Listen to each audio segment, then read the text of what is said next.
Michel Gahou est né le 10 décembre 1963 à Gatenoa, un petit village proche de Gagnoa, à plus de 300 km d'Abidjan.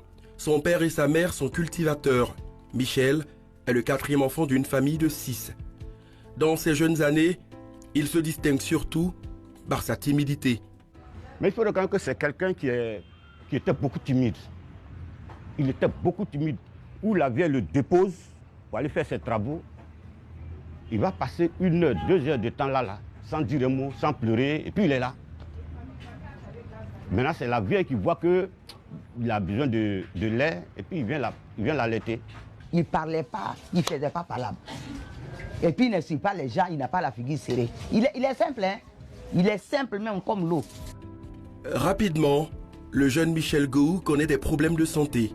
Une maladie inconnue qui le fait atrocement souffrir. Sa maladie a commencé très tôt. C'est à l'école primaire, il a commencé à chauffer. Et il a perdu l'usage même de ses jambes. Donc je lui ai trouvé une canne. C'est avec ça il se déplaçait. Avec tout ça, il avait le courage.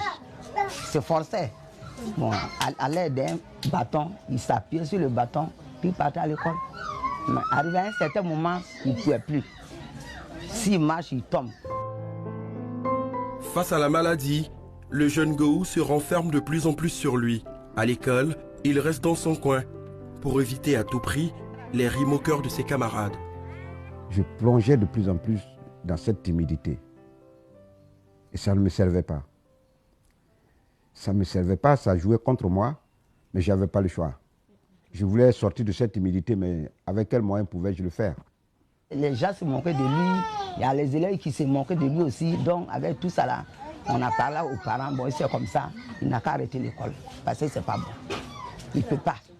Il dit non, il va faire effort. On l'a laissé. Il était mal vu. Dis-toi comme ça là, regarde-moi ça. Avec ce que tu as sur le dos là, c'est moi qui le défends.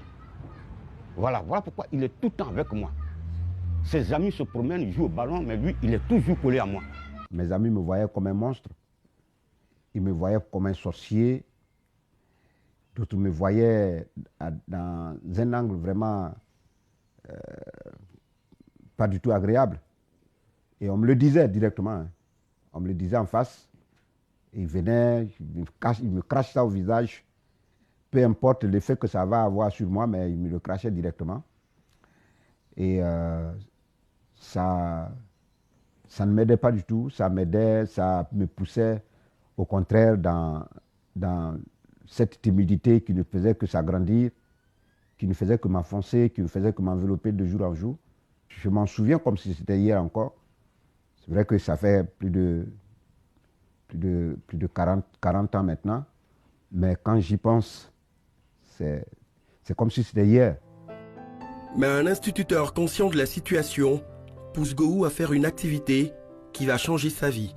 C'est en ce moment-là que j'ai rencontré M. Yobo Victor, qui était mon instituteur, qui m'a dit « Inscris-toi dans le club de théâtre de l'école, ça pourrait vraiment t'aider à combattre cette timidité parce que je te vois isolé, je te vois seul, je te vois complètement anéanti et il faut t'inscrire. » J'ai dit « Mais moi qui suis déjà timide, qu'est-ce que je pourrais faire au théâtre? Parce que le théâtre, il faut être réveillé pour pouvoir faire le théâtre. » Bon, il m'a pratiquement obligé à le faire. Je suis allé.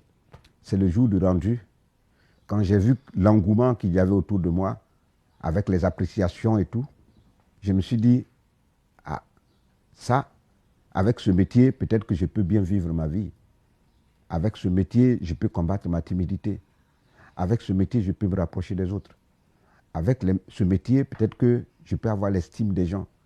Avec ce métier, peut-être que je peux avoir des groupes d'amis. Je peux avoir des fréquentations et tout. Donc le déclic est parti de là.